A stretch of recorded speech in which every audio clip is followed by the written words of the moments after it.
Now that President Trump is the Republican nominee for president in 2024, it's time for Republicans, including those who doubt him or even can't stand him, to get behind him. The times demand it. We are in a war fighting an enemy of revolutionaries that kick and spit on America. I call our enemy the woke regime, or the group quota regime. This war is a contest between those who love America and those who hate it. But we do not have a commander-in-chief. You can't win a war without one.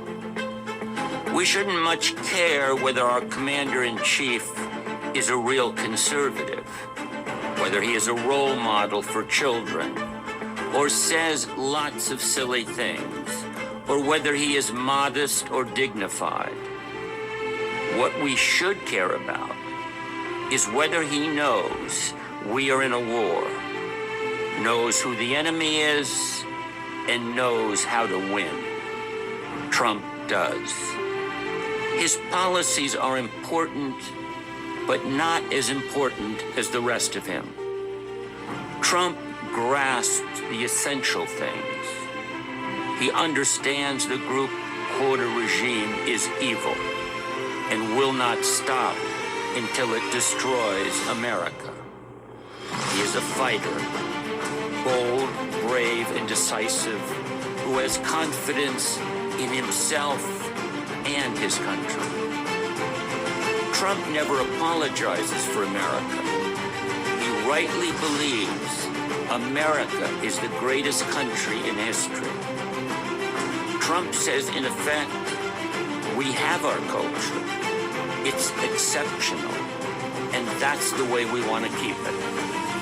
And we won't keep it if we usher in millions of immigrants with cultures different from our own. Trump knows his job is to protect Americans, and just Americans.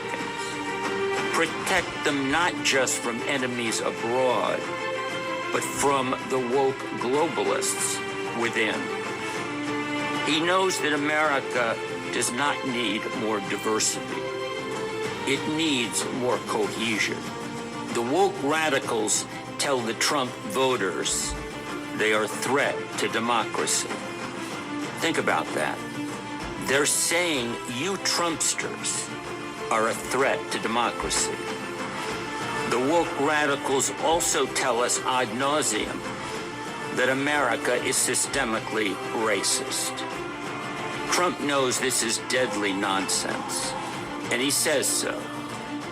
This charge of systemic racism bounces off Trump because he has no white guilt, or any guilt for that matter. Trump tells his supporters what they already know. They are not racist, and they do not have white privilege. The woke radicals shut up those who disagree. Trump will not be shut up. If they manage to put him in jail, he will still roar like a lion. The woke radicals have the moral arrogance of fanatics. Trump, God bless him, knows we are all sinners. Trump rejects the utopian fanaticism of the woke radicals. He is a businessman who takes the world on its own terms and navigates by facts and common sense. Trump's base knows firsthand the America that Trump wants to recover. They love him, and they know he loves them. They will fight for him because they know he will fight for them. Trump speaks to his supporters as fellow citizens, without any condescension or poll-tested BS. Despite his billions, he is one of them, an outsider looking in, a man who takes ketchup on his steak. and is as disgusted as they are with the anti-America elite. This natural appeal has molded everyday patriotic Americans into an army. We cannot stop the left's revolution and retake the nation without these men and women.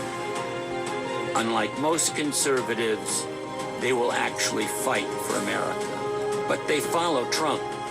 Without him, they stay home. With him, they are united and determined. At his rallies, his audience invariably breaks into chants of USA, USA.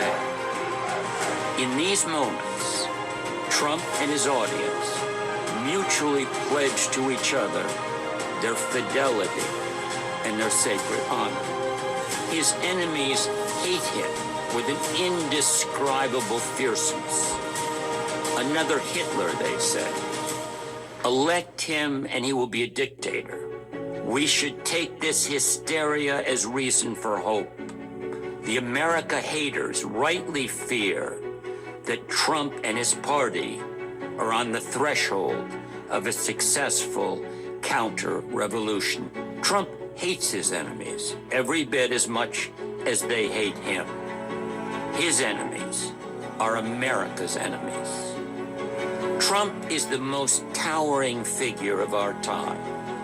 He has changed politics, not just in America, but in the West.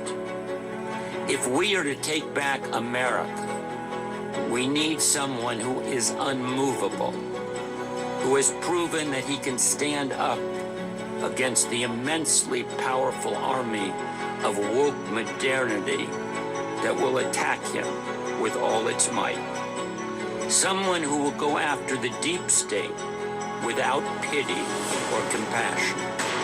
And someone who has the conviction that America is still the last best hope of Earth. That someone is Trump. Trump, the politician, came out of the blue.